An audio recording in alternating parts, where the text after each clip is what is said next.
What is going on, everyone? And due to some technical difficulties, we're changing up the broadcast here a little bit. Isaac Wilson filling in for Alan Brown. We still got here Mr. Alan English and Adam Turner. What's going on, you guys? You guys ready for tonight's race? Yeah, man. After the race that we saw last week, it'll kind of be good to go a mile and a half and maybe see a little bit more racing, a little bit less wrecking. Yeah, I mean, 110 laps of Vegas. Vegas is smooth. I wouldn't say smooth, but it's 1.5 miles, a little different than we saw last week. And the track temp is like 69 degrees, so hopefully we don't see nothing too crazy like last week, but I want to see some fights, to be honest with you. Yeah, I'm almost kind of curious if there's going to be any follow-up from last week at Martinsville. I know racing there and here in Comms, there's some people not happy with other Thanks a lot, people. Kevin. Hopefully they can keep it clean. And let me turn off Thanks, man. the chat real quick. I'm sorry about that, guys. Yeah, race drivers have a pretty long memory, as we all know. Grudges can be held, so I don't know if we'll see any spillover from last week. Hopefully, cooler heads will prevail, as you say. Yeah, hopefully. But as we go on, we'll go over the starting grid real quick since we're just now going live. We got Kevin Biggs getting that pole position. Right behind him, we got John Neidick. Row 2, you got Chris Watkins and Pete Van Sprundle. Row 3, you got Anthony Frey and Isaac Degner. Row 4, you got Ethan Flanagan and Gary Sargent. Rounding out the top 10, you got Carlos Ramos and Angel Hernandez in the top 10. I don't believe you guys are able to see the grid, so I'll keep going. Yeah, I can see it in the grid on results. Okay. The 13 of Christopher Wages will be rolling off 11th. The number 1 of Jason Ricketts in 12th. The 5 of Michael Cheney in 13th place. The 45 of Al Corey in 14th. Greg Klein, winner from the Cup race the other night, starting in 15th. The 20 of Timothy Jones in 16th. The 60 of Alan Kewins, Angry Idiot car, number 60, starting 17th. The 37 of Matthew Spires in 18th. The 31 of Alan Dixon in 19th. And Red Stick Mike Simone in that 27 car, rounding out your top 20. Yeah, 00 of Alex Goff. I think he's in the Hubba Bubba machine. Hubba Bubba, yep. 21. 77 of John J. Timms, 22nd. 73 of Tim Harmon, 23rd. 11 of Andrew Cobe, 24th. We know that's not happening, Mr. Isaac Wilson. You're up here with us. And then it has Fiorello, the Italian stallion from Arkansas, 26. And then Gary Sack, the third at the end. So we'll see if those guys did not qualify. We'll see if they're out here on the track. Yeah, I can tell you this, guys, from practicing out here. It's a pretty loose racetrack right now, but we all know these transitional races work. As the race goes on, the track's going to tighten up. And if you ask me, as a driver, I prefer a looser racetrack. It seems like you can have a longer run without getting super tight. And when the track starts tightening up, it just becomes difficult saving those tires. Yeah, when you got a fixed setup race like they run at Mdot, I mean, I wish that was one thing you could do is kind of adjust your car to how it's driving. Because, like I said, we're going to have a lot of grip to start out. Well, maybe not to start out with, but it should be getting a little grippier as we go, as we got a 68-degree track temp. Yeah, tires are always the key. But let's see some fireworks as they're coming around, getting ready to take the green flag here. Yeah, the one thing I'm looking forward to is maybe our fifth different winner this season. I don't think we've had a repeat winner yet. We got the pace car pulling off to pit lane here any minute now. Pace car pulls off. The 18 of Kevin Biggs and M&M's Toyota Supra will lead us to green flag. The green flag flies. Looks like starting off, Kevin Biggs got a pretty decent jump there. Kind of leaving John Neidick behind a little bit. It looks like John Neidick got into the wall. Might have been a little bit of echo. Other than that, everything was smooth on the start, so that's a good sign for tonight's race compared to last week. Yeah, I will say this, practicing when this track does tighten up, it becomes a really, I should say, easy racetrack to race here. One thing to watch out for is people possibly hitting the wall coming off a 2 here. We got Kevin Biggs and John Noddick kind of pulling away from the field right now. They already got about a half a second lead over these guys. Got to wonder if they're using up their tires too early.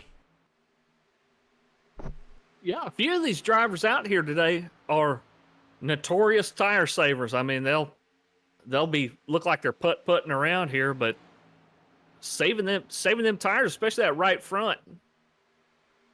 That for sure. I know. My bad. No, I was just going to say that we still double file all the way to the back here, so it's a little racy at the beginning, but everybody's staying super clean. So it looks like we're in for some good racing. Yeah, I was about to say, that number 8 machine, John Noddick, I remember when I first started broadcasting, he is notorious for having amazing speed, even in the long run, as he's getting to the inside of Kevin Biggs going into turn 3 there, and he's going to take over that lead pretty easily and drive away quite a bit off of turn 4. Ethan Flanagan in that 35 car, he's one of those guys, looks like he's trying to save a little bit. He's got cars too wide, too deep behind him, but he's maintaining his speed right now. Yeah, talking to Ethan throughout the week, he's told me multiple times he's not a big fan of night racing, so keep an eye on him as this race transitions into the night, so he's able to keep up there in the top 10, or if he falls back a little bit. Yeah, and we can also talk about Midwest Days of Thunder and how this is it's a team sport, right? So we have some team standings. Speed Demon Motorsports right now is in first place. Bash Brothers Racing, MPN Esports, and then the Angry Idiots are up 2 to be in 4th place. So it's all about team effort here. Yeah, that is for sure. That was one of the things. I said I could do this. I was like, well, my team has a pretty big lead team standing wise, so even if they both have a pretty bad race, they'll still be up there. And I was already locked into the playoffs, so I was like, why not hop up here with y'all and have some fun here tonight broadcasting. Yeah, we appreciate it. I mean, it's technical difficulties happen, but hey, the show must go on, as they say in the show That's business. right. That is true. Looks like we got some 2-wide racing back here with a 13 of Christopher Wages. I think that's Greg Klein below him. Might be mistaken there. Somebody smacking the wall, but didn't see who it was. He was right behind Greg, as Greg's starting to take the inside against Wages here. I want to say that was the number 20 of Timothy Jones got into the wall a little bit there. Or it might have been the 42. It was one of those two guys. Definitely hit the wall pretty hard going into that turn. See if I can see any damage on them vehicles. Yeah, I see Angels Hernandez has a little right rear, right maybe side damage, so it might have been him. I don't know. I heard it, but I didn't get to see it as well. When we go back up to the lead, we got the 530 machine of Christopher Watkins. Heard he was running that paint scheme and this new number. I believe he was saying a buddy of his passed away, so he had this paint scheme made up just for him. But he is looking inside of John Noddick right now, trying to take over that lead. Yeah, I'm sure there's some meaning behind that number too. Yeah. We haven't spoke to him about it, but he's coming up on John Noddick in the Budweiser car, and John, he doesn't like to. He won't give too much out there on the track. He's a tough guy to get around. John Noddick, I like to joke with him. He's kind of like the Ryan Newman. Exactly. Him and Tabor. I haven't raced around Tabor too much, but I raced around John Noddick a little bit, and it seems like you can never get around. It doesn't matter if it's first or last. They are really hard to pass. One of Ricketts bouncing off the wall a little bit back there in the turns. Not a whole lot of damage, though. He's still keeping pace with the 5 right in front of him here. Yeah, I'm looking at Watkins' cars. Ooh, he gets inside there. Memory of Harvey Gomez, so I think that's his buddy. That's nice. Nice paint job for his friend. Yeah, I will say this. I'm going to call some couple people here because it seems like they've gotten really fast over the last month and a half or so in both Cup and here in Xfinity. And that's in the number 64 of Anthony Frey and then number 80 Pete Van Sprundle. I remember when I was broadcasting, when I first started broadcasting, you didn't see him up in the top 10 until really towards the end of the race. And it seems like lately they've been up in the top 5, top 10 all race long the last month or so. So props to them. I don't know what they're doing differently, but they found speed and it's been working for them everywhere we have gone lately. Yeah, I think the deal is they're just racing every dang night, putting in the hours, putting in the man hours, working harder than real Mrs. Poindexter is what the deal is.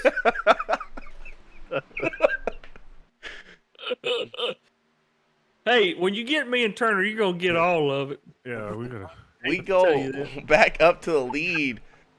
Christopher Watkins got that lead taken over from John Nidek. I was out there looking at the battle between Ethan, Anthony, and Gary, and looks like John lost 3 spots in the matter of a lap. Oh man. Yeah, he must have went too hard in the paint. But I like to say thanks to Adrenaline Spike Designs. We got a car turned. I saw there. Ricketts hit the wall. He's in the grass right now. No harm, no foul yet. Dan Green stayed off the racing surface. We'll keep on racing. We'll go back and look at that while we got a green flag run going. Well, he avoided everything, but he hit the wall pretty hard and went shot straight down onto that grass. Became like a Toro lawnmower, but he's good to go. No caution. Yeah, you got to give Ricketts some props there. When you're on these 1.5 tracks and you get into that grass, it's pretty impressive for him to be able to keep that car going straight.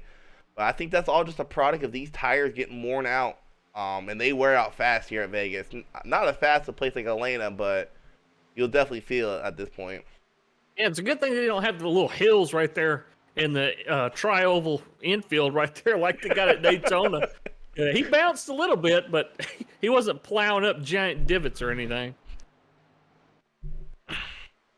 Yeah. Also, when I was practicing, pit window is about 25 to 27 laps. You get about 3 laps per gallon, and they have about a 13-gallon tank here in Xfinity.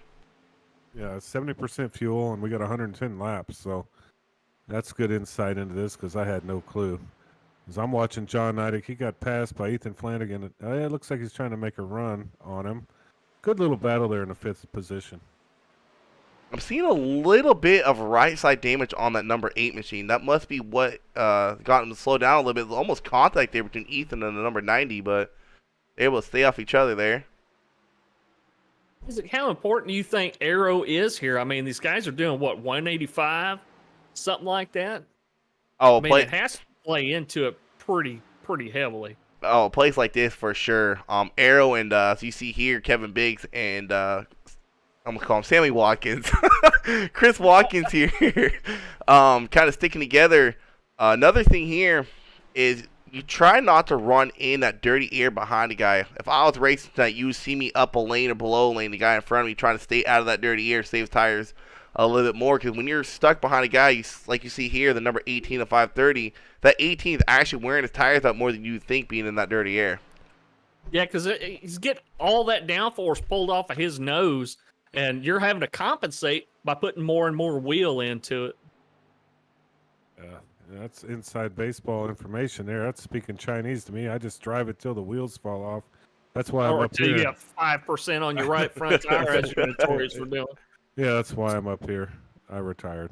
But we got a pretty good battle brewing here for the 5th position between the 35 and 90. They've been battling out for the last 2 laps or so. Everyone keeping it clean. Anthony Frey back here, and Michael Chaney and Al Corey, all these guys, Timothy Jones, 14th, 13th, 12th, they're going after each other. I see Red Stick Mike Simone back there.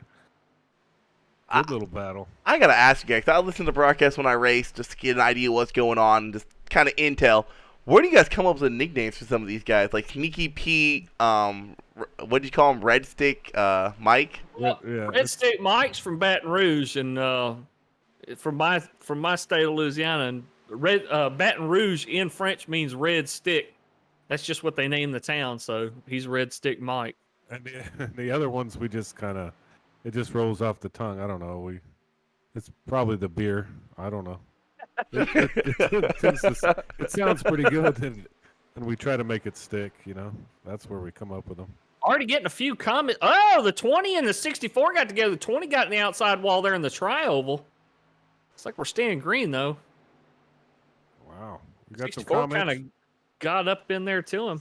Yeah, I got a couple of people commenting on YouTube. Reverse Frozen say he's excited for Thursday. Looking forward to the ARCA race. Gavin Marlin Racing 7G saying, "Hey guys, And he also had a request that says, "Can you guys change the to-go laps to go instead of time to go?" Yeah, I got that. Oh, okay. Yeah, So we're just working it all out. thank you guys for watching on the YouTubes and following God343 on Twitch, and of course Midwest Days of Thunder Facebook page. Oh, the number 5, Oh yeah. Michael Chaney, got into the wall, but he kept it. Some good driving. We're seeing some good saves here. Unlike last week, where all we saw was mayhem and carnage. Yeah, last week racing that race, it was annoying. It was no give all last race, and I'm kind of happy to see here tonight. You know, seem to be a lot more give here tonight. People giving people plenty of room tonight. Most of the instances we've seen is just people getting tight and banging off the wall. Yeah, and how did it feel to be in that race, Isaac? You know, what was the frustration level high?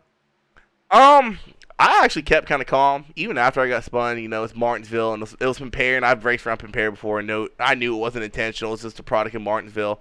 But calm wise, it was pretty hectic, and then we had some team drama within my own team going on between some drivers. So it was definitely interesting. I felt bad. I know I got into Greg Klein at one point. I felt bad about that. And I know Greg Klein and Isaac, they were getting beat up all over the track. So I know they didn't have a great night. And that inner team thing, you know, that's not just your team. That's going on in a couple of teams right now, as we know. Yeah, I just want to know if y'all, you know, fought it out somewhere, you know, because that's what we need to do is just Like Elliott and Harvick and the Hauler or something. Boxing glove. Get in a hauler and fight it out. But back to the race, we got the 37. It looks like he's slow on the track. Oh, the 8's around. Nidek's got no front end. He stayed off the track though. I think His you're car's right, Isaac. destroyed. But the tires, and as you were watching that, the 00 hit the wall. So I think the tires are really rough right now. Yeah, we're getting to their pit window now. Should start seeing some takers here on pit lane. As the 8 is off the racing surface, I think he's trying to avoid a caution. As I say that, he did bring out a caution.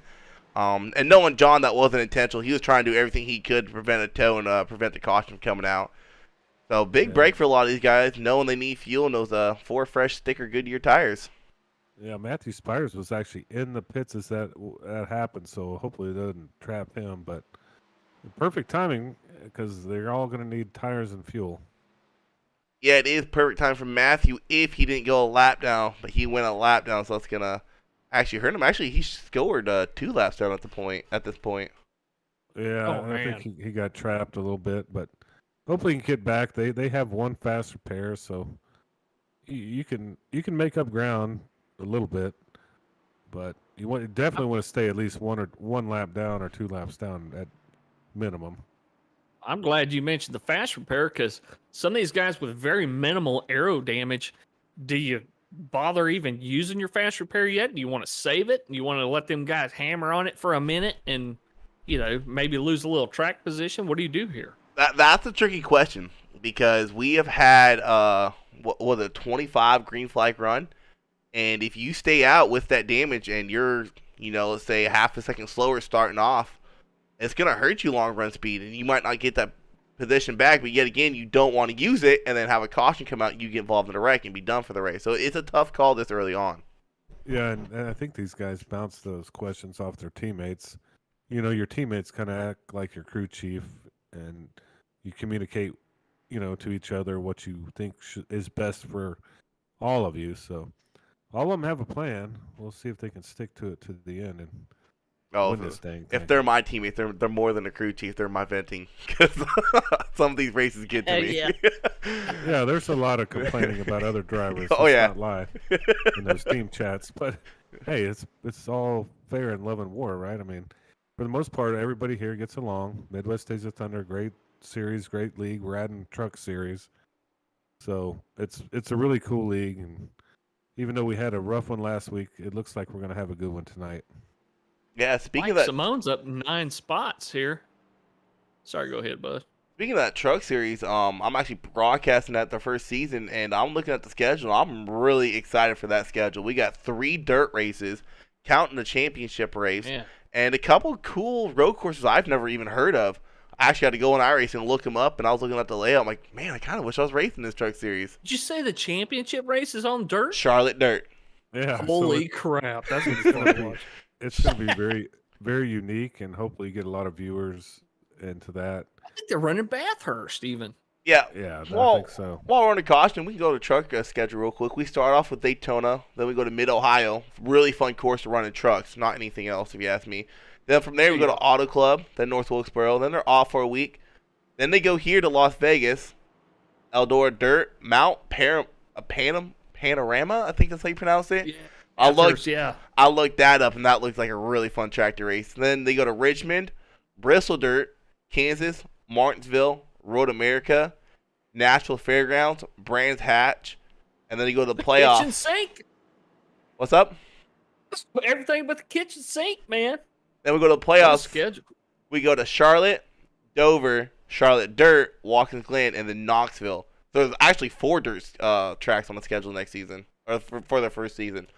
So really exciting season. I'm really looking forward to broadcasting it, and maybe y'all can sneak your way into it and get some racing in Mdot. Yeah, I was going We to may say, have to. I do want to run a couple of those. I am retired. I'm kind of like Dale Jr. I just come in when I want to. But I run the Bathurst one just because I know that track because I've done endurance racing there, and it'd be fun to do it in a truck. I'm curious to see how they'd perform on that. But how crazy is that going to be? Because you're going to go, if you promote from ARCA, you're going to go to trucks, and now you have a whole different thing going on. And because you want to get into the top, so you can promote to Xfinity and then on the Cup, So that's what makes it fun here. And I like team owners and stuff. I like what Shimla did with the truck schedule because this is by any means not an easy schedule. There are some very technical tracks on this schedule. Yes, sir. And so you really look at how drivers handle that difficulty, how they handle the setbacks. Are they going to go to a road course, get mad, and just start driving all over the place? I remember Road America a couple weeks ago. I was spinning out like, all right, I'm going to park this before I wreck someone because the last thing I want to do is wreck a leader. So it should be really interesting to see how these guys handle this schedule, and I'm looking forward to it. I'm actually having to go out and drive these tracks. I don't know how any of these handle sometimes. Yeah, and I think we got Davey Hendricks is back in ARCA. Is he going to work his way up this year to trucks next year? What's his deal? That guy can drive. Come on, we know if Davey Hendricks goes to truck, he's winning them all. Yeah, it's a fun one to watch for sure. But we're about to go green here on lap 30, I believe. So 81 laps to go here. Still about a 2 pit stop race if it goes green, unless someone can save fuel. And we saw people save fuel like crazy. Actually, you guys saw it last Wednesday in that Vigilante Racing League.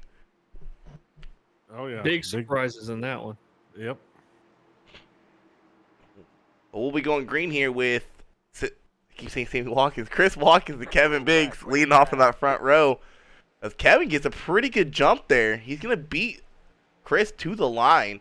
But I don't know if he's going to be able to hold him off on the outside line through 1 and 2.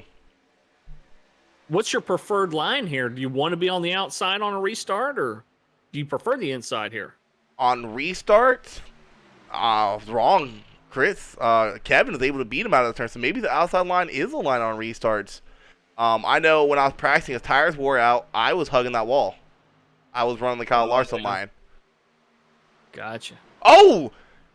I keep saying Sammy, dang it. Chris spinning there, going through the grass, kind of like how we saw the one of Jason Ricketts earlier, and that's going to hand the lead over to the 18 of Kevin Biggs, and that's going to knock Chris back all the way to, I don't even see on my top 20 scoreboard anymore. Well, it didn't bring out a caution, so that's the main thing. That's going to knock him back to 21st, and in the meantime, Kevin Biggs has a over half-second lead in front of Isaac Degner. Yeah, he's putting it on him. He's pulling away in that 18. We have to tech that car after this. Well, I think he'll tech it himself with the tires here in a little bit. Don't worry about it. You think he's going too hard too soon? Could be. Just seeing what we saw, there's a lot of fallout. I think, after 10 laps, you're going to see quite a bit of difference in these. If you're not saving, they're going to catch up to you in a little bit. Well, we got a couple big movers already. We got the 25 Eric Fiorello. He is up 16 spots in P10. And then you got the 27 of Mike Simone. He's up 12 in P8. Yeah, guys quietly moving their way up through the field here. Kind of easy to do when the race is so clean here. I think they got to keep your eye out on that number 92, Greg Klein. He has showed in both Cup and Xfinity, he is fast like a mile and a half. And he's already up 10 spots into P5. He's one of those sneaky cats that can take care of tires, too. I've raced with Greg for 5 years or so, and before we started here at Mdot, that cat's sneaky, man. He knows some tricks or something. He can save them tires, boy. Well, we can't call him Sneaky Greg. We got to come up with another name. But yeah, he's very fast. He's got a plan. He doesn't deviate from it. I mean, he may get hit, or he may wreck someone too. You know, that happens. Oh, yeah, he will. He'll do that. He does have he's pretty consistent. Let's put it that way. Let's just say he got lucky Friday night. We'll put it at that. Well, I missed that. I just heard about it. I have to watch that one. So I crew chief from Malarkey, and he has a jet on his pit road sign. So the first time pitting, we had to do a drive-through and cost him 26 seconds, which is how much he lost the race by. That's what happened to him, huh? Yep. Yeah, we were wondering. I was like, dude, you need to have your number on it. I can't see the jet. Because he was in one of those pit stalls in the middle of the turn. So if you don't know where it's at right away, you're going to miss it. Oh, yeah. That'll screw you for sure. But we got need one of those little rainbows to put up on your board, so you know where to pit. We got a pretty good battle brewing back here for third place between the 80, 35, and 92 back here. Yeah, Sneaky Pete Van Sprundle, and you got, I think that's your guy up there. Ethan, almost into the wall. Looks like he checked up in time to avoid the wall there. Yeah, he avoided Greg too, so that was good on Ethan. Another one of them guys we talk about a lot, that 31. Alan Dixon moving up through the field. He's up 8 spots as he had to kind of get out of it a little bit there. The 25, Eric Fiorello, kind of bounced off the wall a couple of times. Good eye on the 31 to avoid an unnecessary incident there. I'm just going back and checking on some damage, see who might have used their quick fix. I don't believe the 5 of Cheney did. And it looks like Angel Hernandez, I don't think he used his either. So those two guys still got their quick fix in their pocket.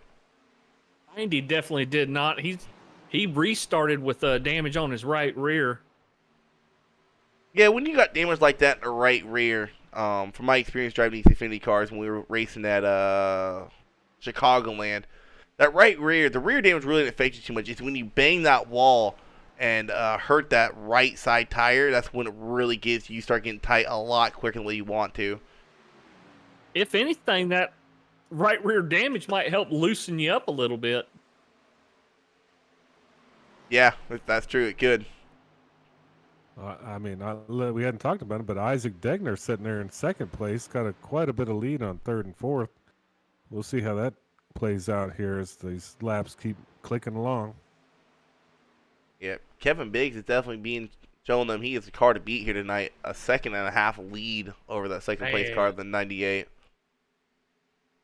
Just dominating this race so far, and want to mention one more time the Adrenaline Spike Designs, the title sponsor for Xfinity and Mdot. Some pretty nice looking paints on those MPN cars. I love the patriotic themes and stuff they've had going here for the past couple weeks, and we all know about the commemoration of remembering what happened 20 years ago, and the guys really came together and put together some really, really cool patriotic paints, and thanks to those guys for running those, and thanks to Adrenaline Spike Designs for being our sponsor and put some cool patriotic paints out there. Yeah, we're actually watching the 530. I believe he's the owner of Adrenaline Spike Designs. Yes, watching sir. him make his way back through the field after spinning out on that first lap of that restart coming out of turn 4. He's going to push it 3 wide by his teammate there and get a run on Alan Kunis, it looked like, but he couldn't quite make the pass. Yeah, the 90 about spun around there. He had some contact with a car and was able to save it down on the apron, and he lost a lot of positions though. Carlos Ramos. Ethan Flanagan started moving to the back here. I don't know what happened to him. As I was riding along Gary Sargent in that Jacksonville Jaguars machine, I don't know how he's running that with any pride or anything, but that's besides the point. But Ethan was moving back. I don't know what happened there. I believe the contact, it could have been between the 90 and 35. 35 does have quite a bit of right side damage when he got into the wall there, so he might have gotten to the wall and came down and hit the 90, or the 90 might have been trying to avoid him. Yeah, he's got a little damage. He'll be okay. He'll be okay. He just needs to hang in there till get to the next pit cycle and then work it out. So, hey, no caution, so that's good stuff. More green flag laps they rack up though, the more that's going to hurt him, because like Isaac was saying, even if you're only losing a couple seconds a lap, 25 laps goes by, that's a lot of track position. Yeah, Al Corey just passed him in a Canadian Tire car, so his car is definitely damaged, and hopefully he can hang in there. In the meantime, Greg Klein, he has snuck his way into third place, the final podium spot. Was able to get by the number 80 Pete Van Sprundle about a lap ago. Well, you can't miss that Sneaky Pete car. It's every color in the rainbow, looks like, as Red Stick Mike's trying to push it on him now. If we take a look at some of the last lap times, looking like Isaac Degner was the fastest car a couple laps ago. In this lap by, he's about 2.5 tenths quicker than Kevin Biggs. I'm kind of thinking Kevin might have wore out his stuff a little bit there. Yeah, we were just talking about that on that just after that restart, wondering if he was pushing his car too hard, too fast, as the lead has definitely dwindled to around a second. Now, half a second don't sound like a lot, but that's a lot when you're doing 180 miles an hour. He is driving an M&M's machine, so that's not surprising. He's going to drive it until the wheels fall off, I'm sure. At that time by, Isaac was only 3/100ths quicker, so it might have been just a bad lap there, but Isaac is catching slowly but surely. I know he has that relative up watching, where am I faster than him and where is he gaining on me at? That's what I do in races like this.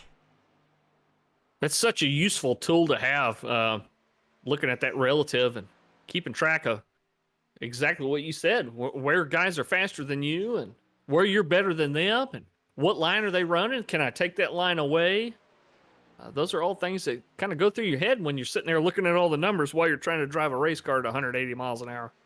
That time by, Kevin Biggs about a little over a tenth slower. That lead is definitely dwindling down.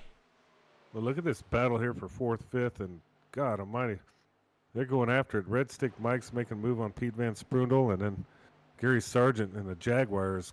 I hate to say that. I don't even know why I like to even mention the Jaguars. But he's still in there. He's running. He runs it just to upset you, right? Maybe. I don't know. I don't even know why I don't like him. He's a loyal guy. You can't fault. I was a Saints fan when we had Aaron Brooks. I mean, come on. Did you wear the paper sack every year? Absolutely, every week. Now, I will say one thing. There's a few fan groups who, the other team might suck, but I'll never give them crap for it. And that's the Jags, the Lions, and the Browns, because they've been through it all. They've been through 0-16 to the playoff season team. They have definitely been through it all. Yeah, that's a good point. I shouldn't dog him so much, but hey, I like him. So if I like you, I'm gonna mess with you. But hey, we got any Facebook comments? I don't have the FaceTime. I'm not into computers, but anybody commenting on the race I or haven't anything? seen anything on Facebook just yet. Hang on, let me refresh it real quick. No, nothing on Facebook. We do have a couple new comments on YouTube. Before you get to that real quick, that lead is down to 0.3 of a second. Oh, Lord. Wow. All right. I think Isaac Degner has the long run car to beat here tonight. Close. Yeah. I hear some chatter out there in the track. I see could have some fights. Just saying. 73 of Tim Harmon getting called out by somebody. I didn't see the name that popped up there. Well, I'm not going to call out anybody's name, but they weren't happy with each other. Put it that way. Yeah, as long as it's not my guys, I'm going to have to go down there and yell at them. No, you're good. So how's it looking up front there, Isaac?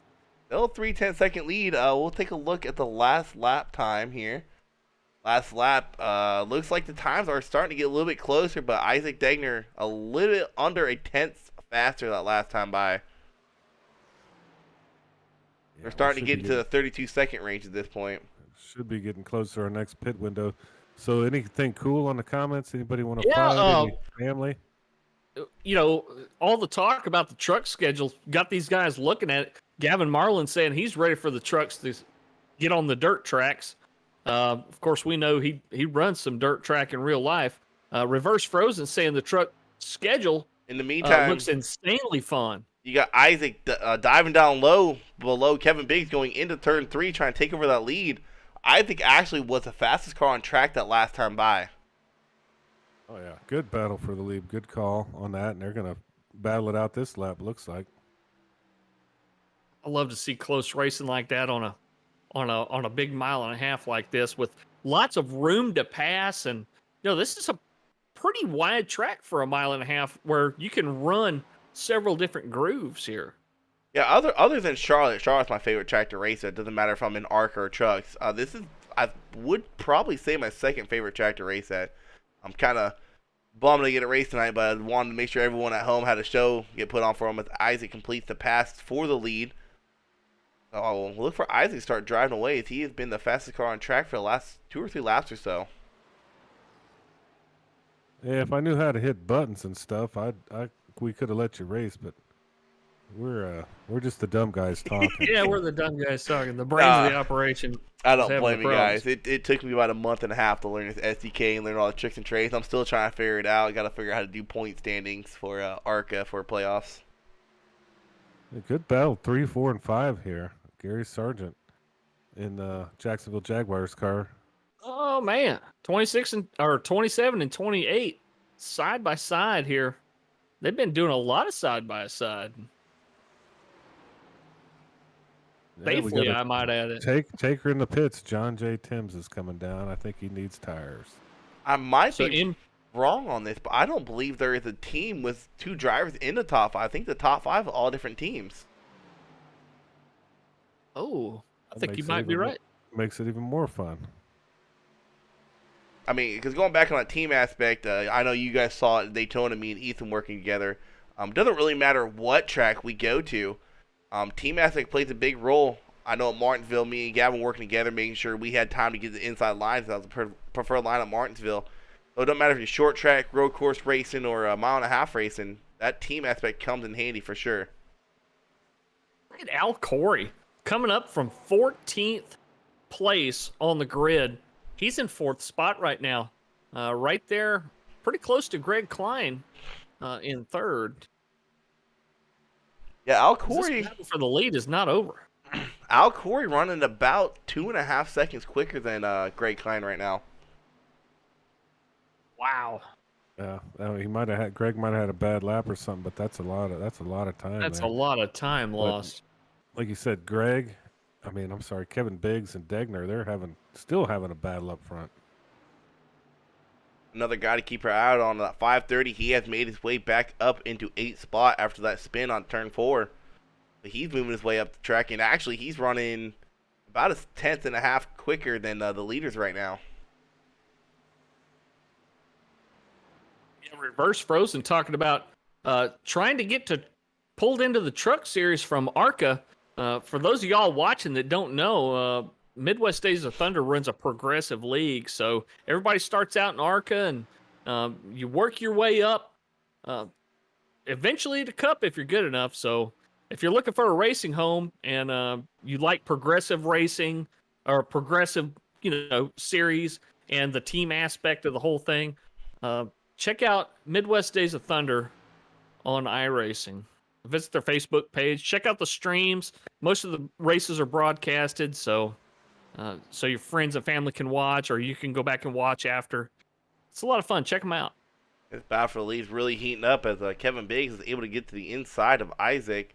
But I think at this point where the tires are at, I think the outside line is where you want to be at. You get such a great drive off on the corners on that outside lane or even the middle lane, especially in 3 and 4. 1 and 2 is a little bit tricky. For you guys don't know, 1 is a really tight entry on the corner, and entrance to turn 3 is a lot looser. You can carry a lot more speed going into turn 3, which makes this track cool because a lot of mile and a half, 1 and 2 is the faster corner, not here. 3 and 4 is the faster corner. That's right.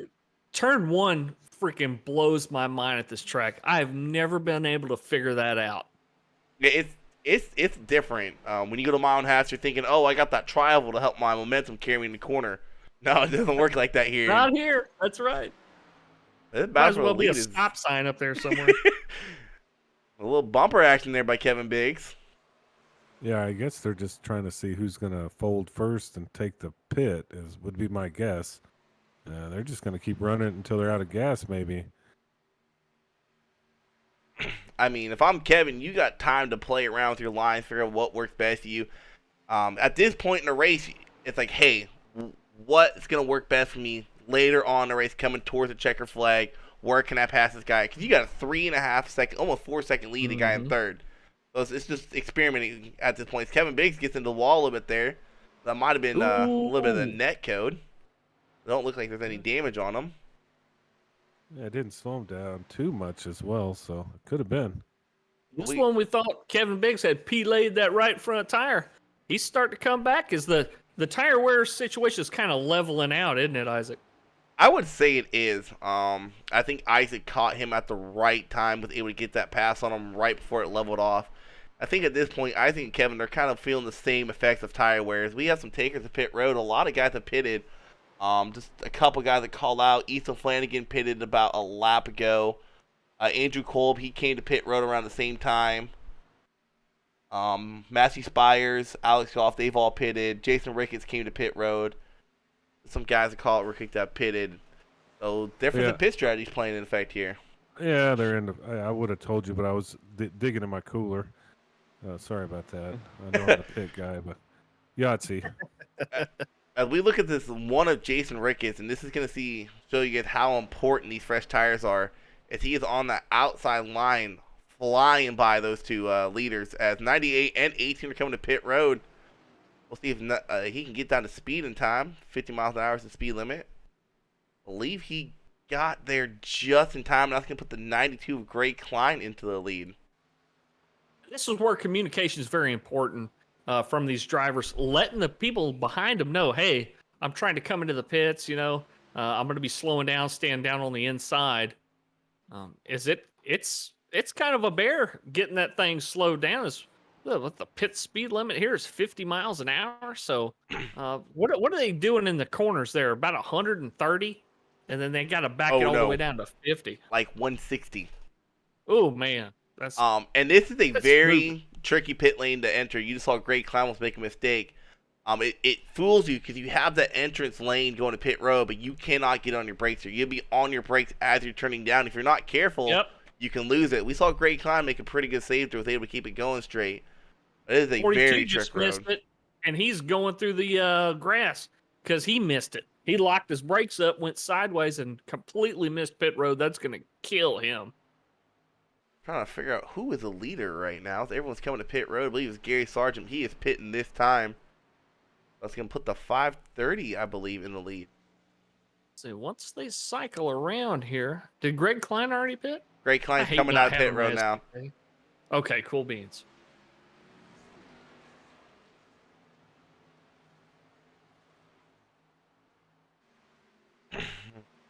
Yeah, Mike Simone on newer tires. You can see him making a move on Ethan Flanagan here.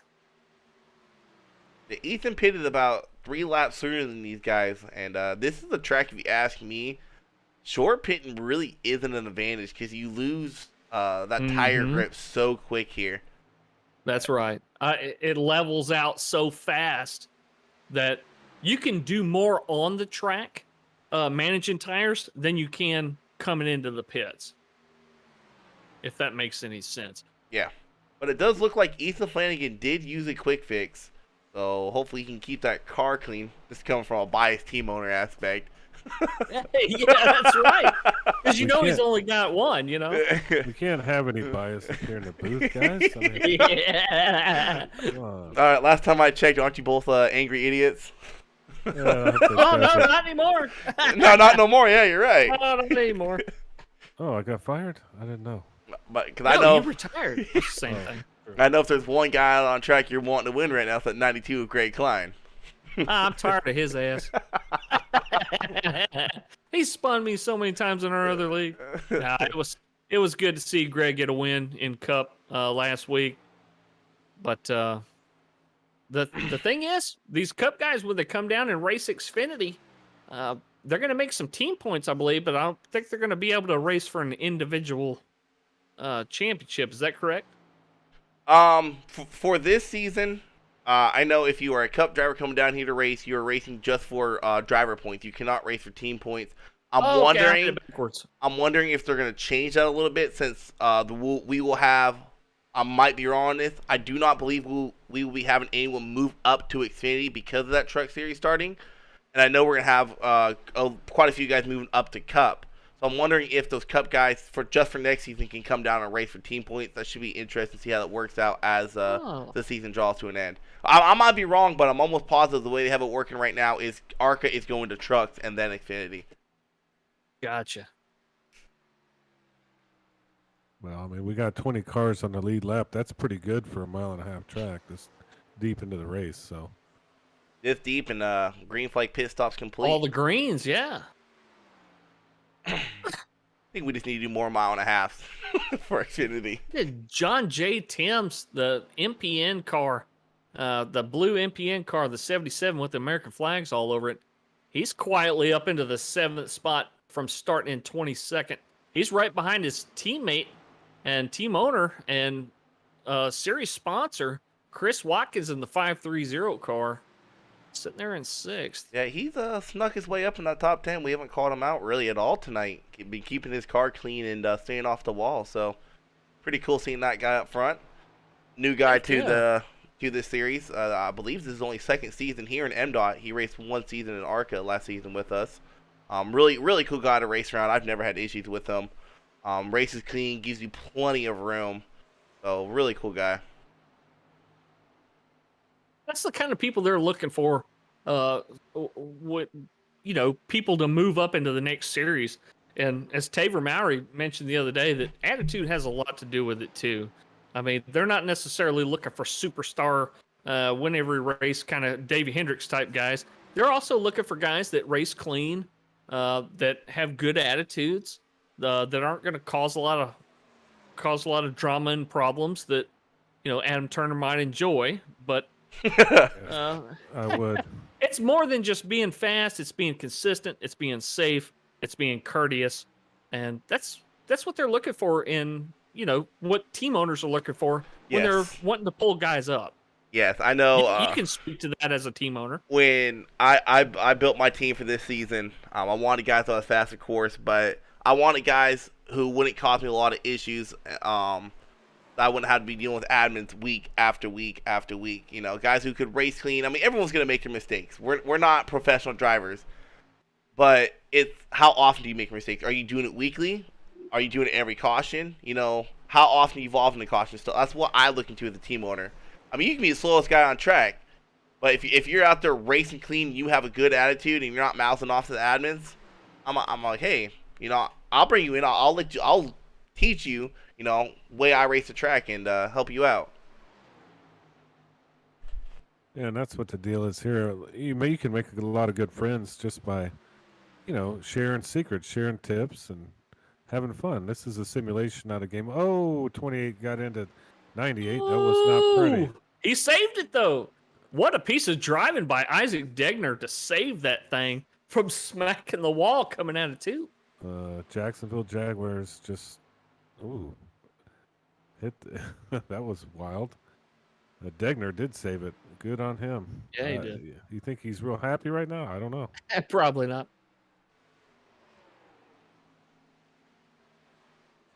We still got the 18 of Kevin Biggs.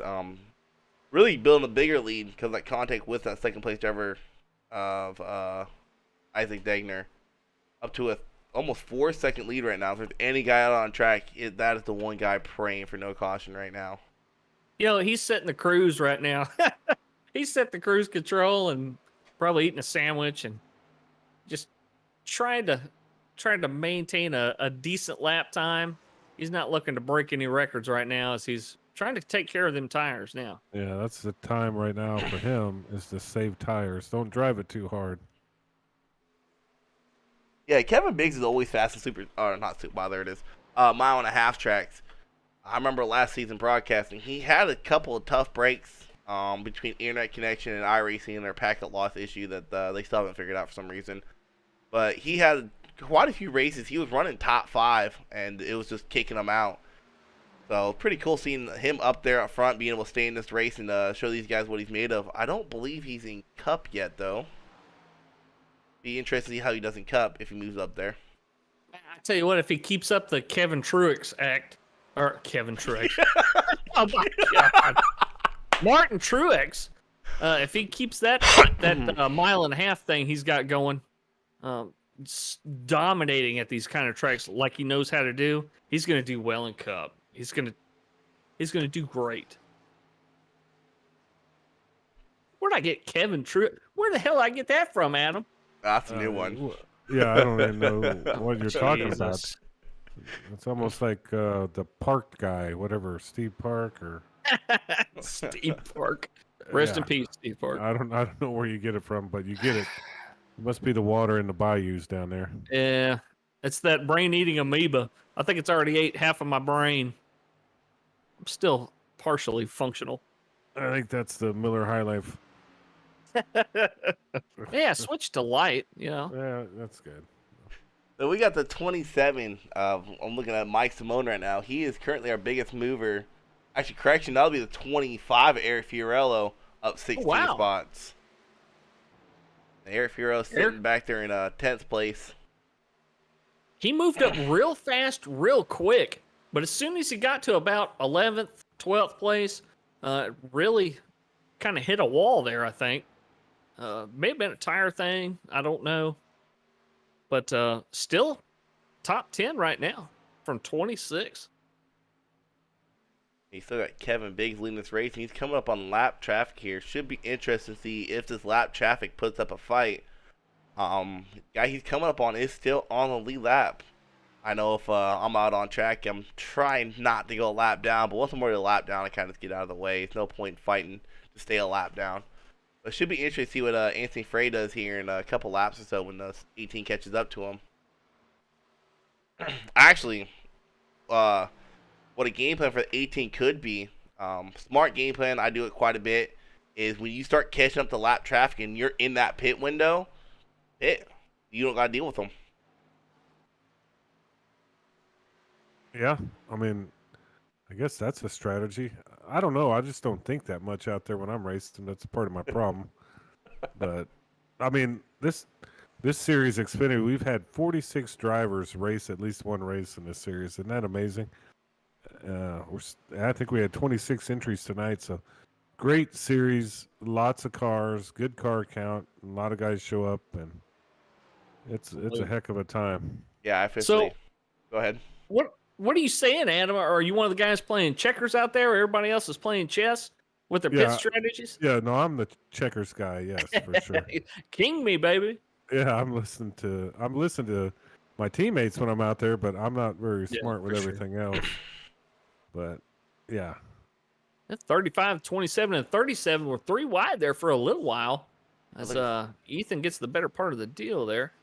Yeah, 37, I believe, is a couple laps down, so it's a 27 and 35 are fighting out for position. But what I was going to comment on, and I get the bragging rights that I won the biggest field in the Mdot to date. So, how many drivers was it? Like 35 or 40? It was 40 cars. No, I believe it was 38. Oh damn it! That's a big old field. I started 32nd, I think.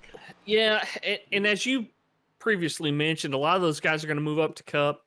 We're not going to have the big influx of drivers from ARCA to Xfinity that we've seen, the past couple seasons because of the new truck series. I think it'll be better though, as guys move up and get more and more experience. I think adding another series is probably a good call, just to add not just experience driving the racetrack, but racing other drivers.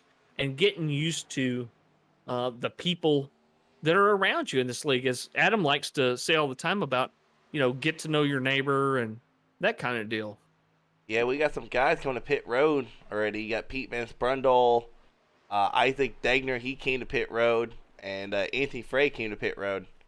So some takers on pit road already, and you got time. You got enough fuel to make it to the end at this point. And that 5:30, he snuck his way back up into second place, and I know he's probably the guy on track most praying for a caution because he made a mistake lap one on the restart we had, and he's just been fighting his way back up ever since. Yeah, he's playing Yahtzee, just waiting on some strategy to come to him, That happens a lot as Isaac Degner's coming out of the pits, and he's setting 15 now that he's coming out of the pits. It's like the 5:30 we pitting this time by. Yeah, so you think this is definitely the final cycle, so unless we have a caution. But let's say we have a caution. If you're in the top 5, what do you think you do? You follow the leader, or do you go in and get some tires, or what would you do? With, I believe it was 16 people on the lead lap before pit cycle started, depending on how many laps I have, with how fast fall off it here is, I mean, it's 10 to go. I'm pitting because I have plenty of time to make up that room if no one else pits. But if everyone else pits, it's then like, do I pit or do I stay out and take a chance? Me being locked in the playoffs, I'm just taking chances, seeing what works where and what strategy works in certain types of tracks. Yeah, so. You're just playing around now. I'm just seeing what works, yeah. You're on house money, and that's why I think you jumped in and broadcast. We were like, well, I wouldn't do it if I was him. I'd be out there racing. But you do have a win, so you're locked in.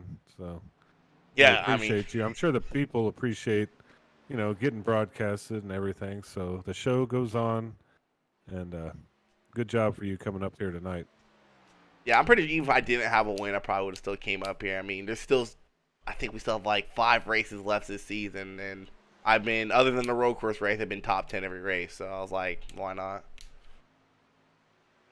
Plus, I kind of like coming up here and broadcasting Xfinity, guys. If you ask me, on tracks like this, they're a little bit more difficult to drive than the Cup cars. Just because they don't have that downforce Cup cars do. I think they're one of the harder cars to drive. I did not like ARCA when I started driving them, but then I figured them out, and I never figured this car out. This car it's just different, and I think the Cup car is way easier. The trucks are way easier. This here is a challenge. It's a handful. I don't know if I agree with the call here by Kevin staying out this many laps after everyone pitted. I mean, he had an 8-second lead, but you're about 2.5 seconds slower on track than the guys who came to pit road. So, should be interesting to see if this comes out back and bites him in the butt, or if he's able to come out with the lead. Yeah, I think you're right. I think it might have been a mistake, but hey, I'm not out there driving. I actually remember pretty vaguely the first race ever broadcasted. John Nidek was dominating, and he stayed on a little too long during one of the pit stops, and it cost him the race. So I've seen it happen, and it sucked to see it happen to the 18 as he's been running strong all season long. Yeah, one of the cars back there, the 20 car, went for a little rodeo ride. As he had that thing drifting almost all the way into the trioval from turn 4. I'm not sure if he just missed his way onto pit road or. Timothy Jones, it looks like he backed into a fire hydrant, but he's still running around out there, 23rd. Kevin Biggs finally comes to pit road with 16 to go. We'll keep an eye on him, see if he takes how many tires he takes, and also be interested to see if he takes a full tank of fuel. I don't think it would be smart for him not to, just because of the fact it doesn't matter how many. If you take 4 tires, how much fuel you take, you still have like an 15 second pit stop. Right. And what's his name? Diatek something on YouTube says Biggs is going to need to pit. He's losing a lot of time if he still has to pit for fuel. So, yeah, some comments from YouTube coming in, some armchair crew chiefs putting their 2 cents in Well, too. I don't know what he took for fuel, but he did get 4 tires as he's coming back out on the track. Yeah. So he's just now coming back on track. We'll figure out, see where he's at. So he is, I believe he's going through turn 2 right now, and the 98 is on the start finish line, and he has came to pit road already. So we'll see if those fresh tires he got come in handy, or if he just stayed out a little too long there. Yeah, it looks like he's sitting P6 right now. And exactly. Let's see if this helps him or hurts him. Meanwhile, a couple guys going ahead and getting that point for leading the lap. Is the 11er Andrew Kolb out there started in 24th and getting to lead a lap. You get to carry them points on to the playoffs if you get a win. Oh, I didn't even know that. I did not know that. Carry on some of them points to the playoffs. If what is it? Lead a lap, most laps led, Fastest lap, yeah, something like that. most position charger. gains. Yep, hard Yep. charger. Most position gain. Yeah, Andrew Cope's now coming out of the pits after leading that lap. But Isaac Degner, he has a 2.5 second lead over Kevin with 12 to go. Should be interesting Woo! if time runs out. Looking at the last lap times, that last time by Kevin Biggs was a little over a half second quicker. He's carving his way through this field, man. You Yeah, see that, Adam? yeah. I just saw it. He's slicing and dicing to these guys in the back. We'll see if he can get around them. Some guys ain't putting up too hard of a fight. They know how fast the 18 is, and they're giving him plenty of room. Man, he's flying. That he is. Digner's running into look like a little bit of lap traffic here behind the 37, huh? Yeah, this is where it's going to get interesting. Even with when Kevin catches up, is how fast can he get past these guys and the lap traffic. Yeah, it's kind of like the real deal out here. You're battling lap traffic, and they're going to play a role. And even if they're not trying to play a role, they're playing a role. So, but yeah, Biggs is he's on fire. He's to the back bumper of the 530 right now, and he has a little bit fresher tires than these two guys up here. But we're going to get to the point here in a couple laps where they're probably going to even out for the most part. And how much of those tires did Kevin use up trying to catch up to these guys?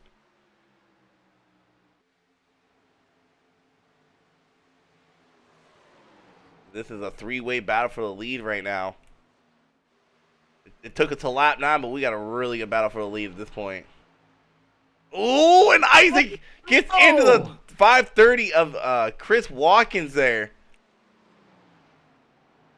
And he goes, Wow, we're staying green, but a lot of damage green. on at least 2 or 3 cars. Ooh, It's and then the 90 gets into the 98. Holy crap.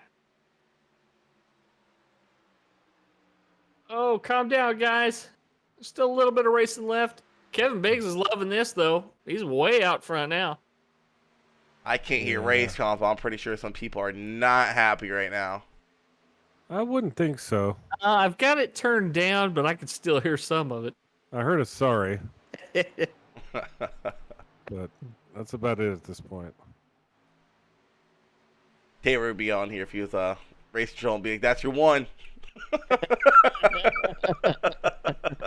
That's about right. So that's going to open the door for some of these guys outside the top 3 to maybe steal a podium finish, as a couple of these guys in the top 3 have damage right now. Yeah, Isaac.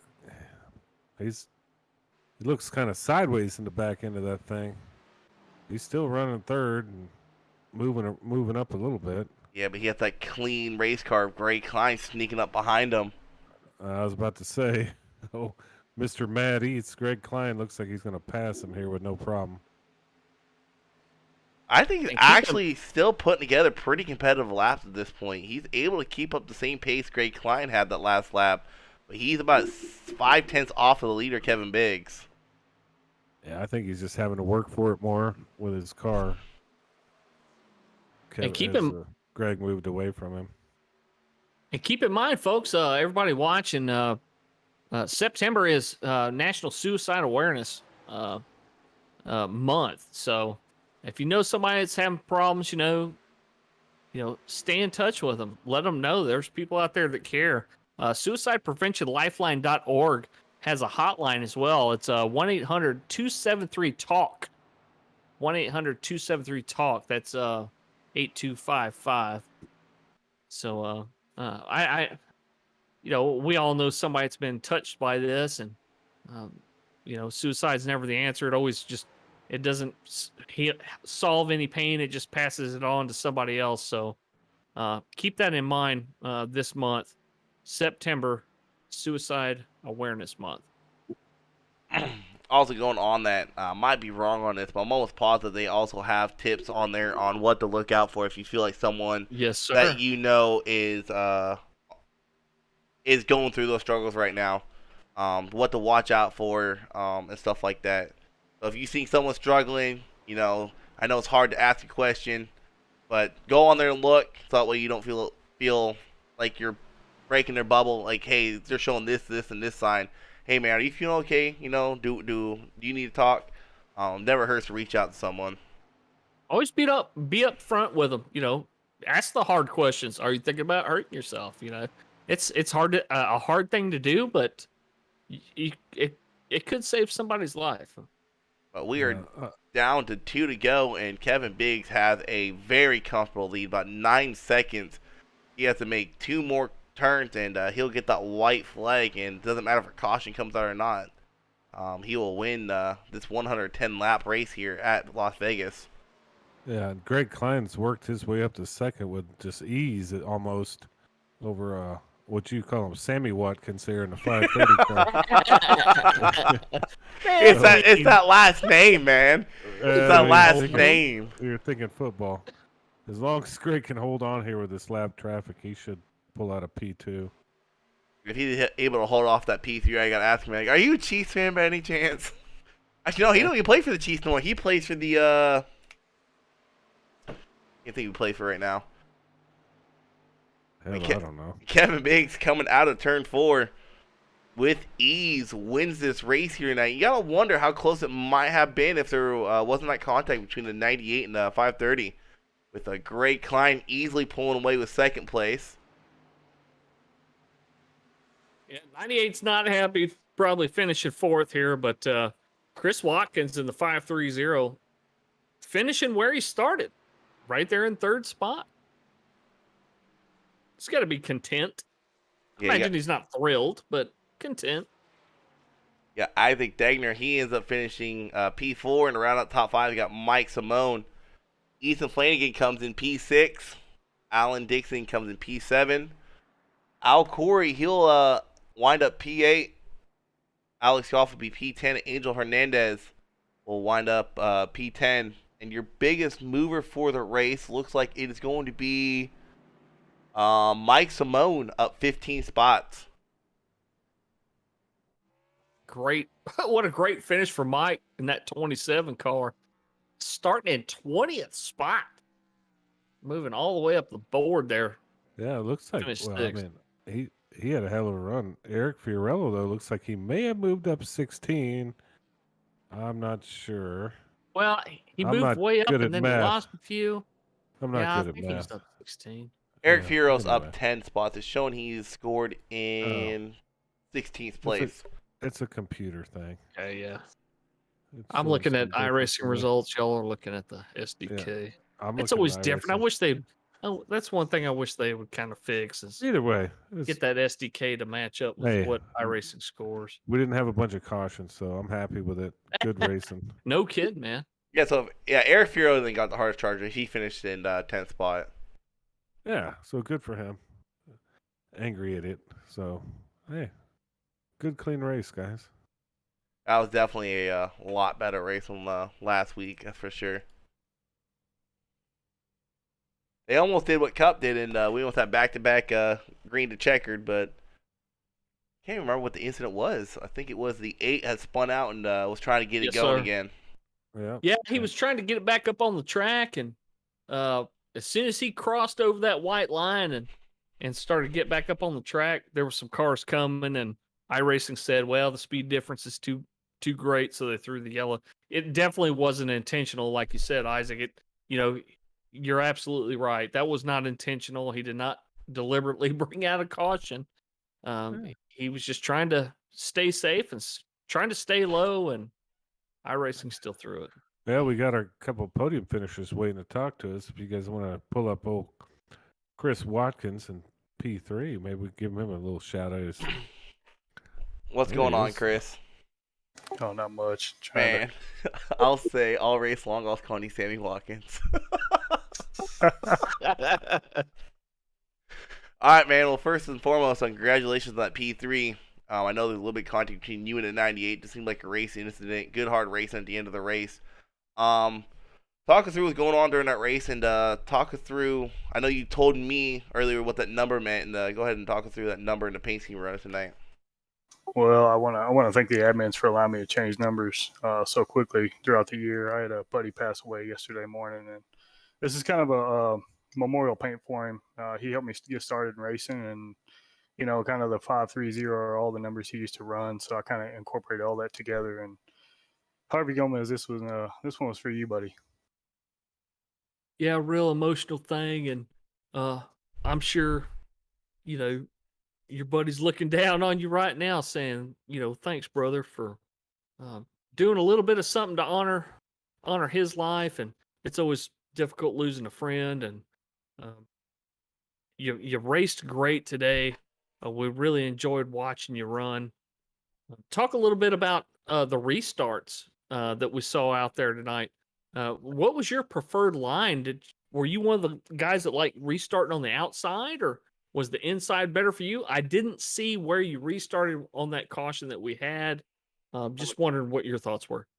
Both times, I actually started third, and then I got the lead, and I was actually on the inside both times. And I lost it after the first lap on cold tires and went through the grass and had to work my way all the way back up again. But congrats to Kevin Biggs, man. He showed week in and week out he's fast, and man, he was gone. I couldn't run him back down. So sorry to the 98, man. I thought I had room, and just I guess I punted us all on the wall. So my bad to him.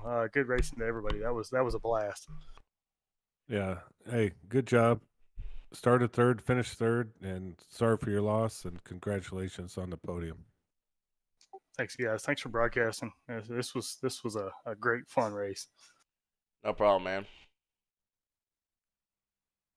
We will drag in our second place finisher, Greg Klein. Kind of snuck his way up into that second place spot. Was kind of sitting in the top 5 just outside the podium most of the night, and he was able to get up there.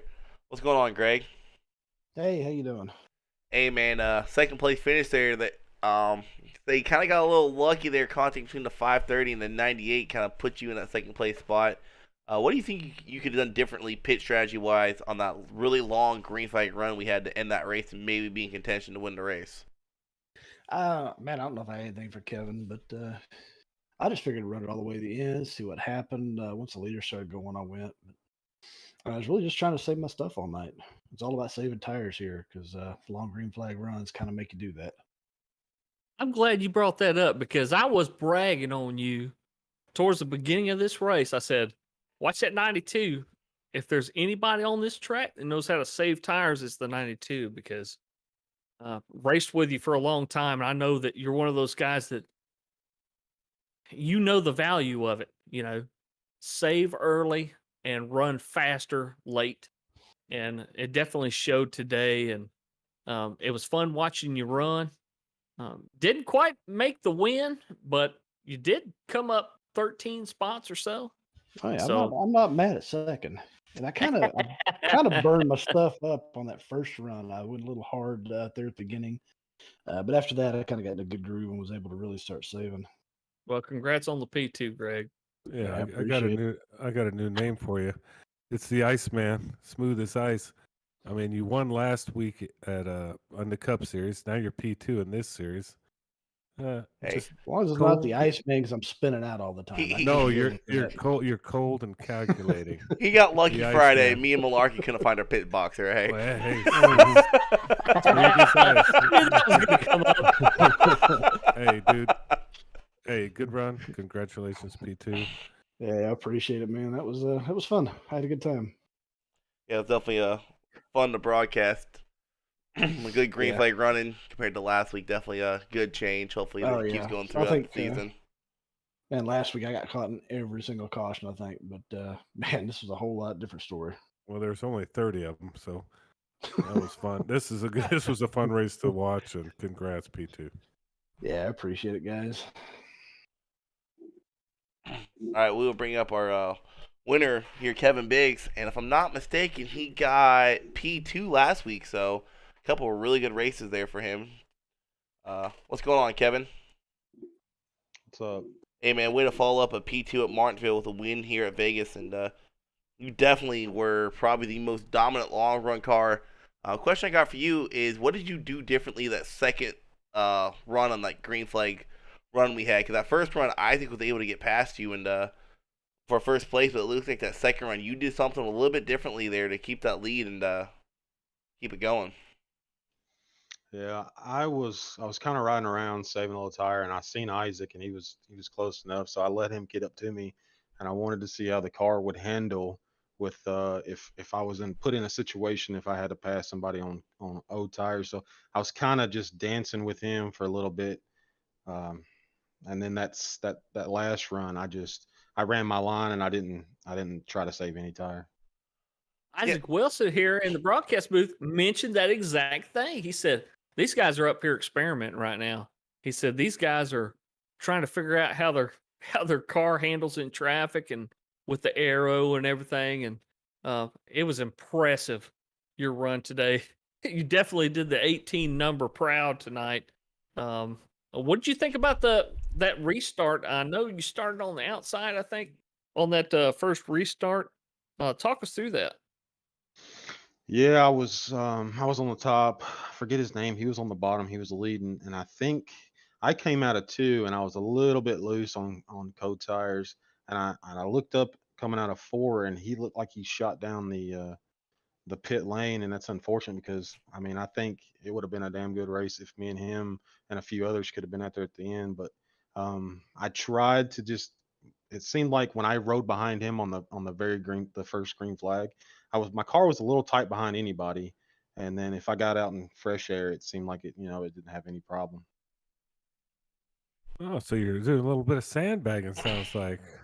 No, I'm kidding. You're always running clean, running consistent, and congratulations for your first place finish. You're in the playoffs, so it's all Yeah, gravy after this.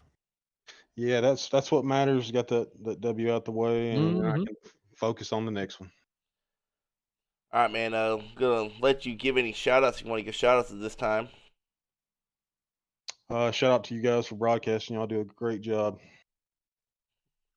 Nice, simple, kind of like it. All right, man. Appreciate it. Congrats on the win. Thanks, guys. See y'all. Oh, I dragged myself out. So that is our fifth different winner this season. And next week, Awesome. next week we go to a track I personally do not like. I have never figured out how to drive there, so I'm probably gonna suck next week. But what y'all looking forward to coming up to Indianapolis next week and Las Vegas on Friday night here in Cup? Well, first of all, I'm looking forward to seeing you suck next week, apparently, in Indianapolis. No, I'm kidding. But Friday night, should be kind of the same, maybe even better. I'll say this: if they have more cautions before lap 110, I'm talking all sorts of crap to all the Cup drivers. And I hear that. Deservedly so, because I tell you what's a harder car to drive than an Xfinity car in this league? To me, the Xfinity car is the hardest damn car to drive, and these guys did it with minimal cautions. They did a great job of saving spins. We saw a lot of that tonight, and I'm looking forward to seeing the Cup guys do it because it ought to be gravy for them. It ought to be pretty damn easy. Yeah, I didn't lose my mind tonight, so hey, Good job on the drivers. Good job up here, you guys. And looking forward to the next one. Alan, to your comment there, coming from a guy who did 2 seasons in ARCA, and this is my first thing Xfinity. ARCA on a good amount of tracks is definitely harder to drive than these Xfinity cars. Oh no. They get a lot more loose on certain tracks. Yeah, you're right about that. I know, for example, for Martinsville and Chicagoland, I kind of messed around on with both cars. I had a lot more fun and a lot more easier time getting around track in these Xfinity cars. But it should be a really exciting race Friday night. I don't like to say I hope there's cautions, but I mean cautions bring out some good competitions. Hopefully we have a couple, rack up the field, get some good restarts, and should be interesting to see who can save tires the best in Cup. Yeah, looking forward to it. Yeah, good working with you guys tonight. We had a little mixed crew tonight. We usually work with Alan Brown, but he had some technical issues. It's a pleasure sharing the booth with you tonight, Isaac. We sure appreciated you inviting us along, and what a great race you called. I mean, it was a lot of fun to watch. You still had 12 cars on the lead lap at the end. A little bit of pit strategy going on, and some guys that made up a lot of positions to finish up high, where we didn't think that anybody be moving up that far, but it was a lot of fun. Yeah, it definitely was a lot of fun, and I really look forward to the rest of the season, especially for Xfinity. I know we have, I think, one short track left before playoffs. Hopefully that one goes a lot better. But it seems like we got our stuff figured out here on these 1.5-mile tracks.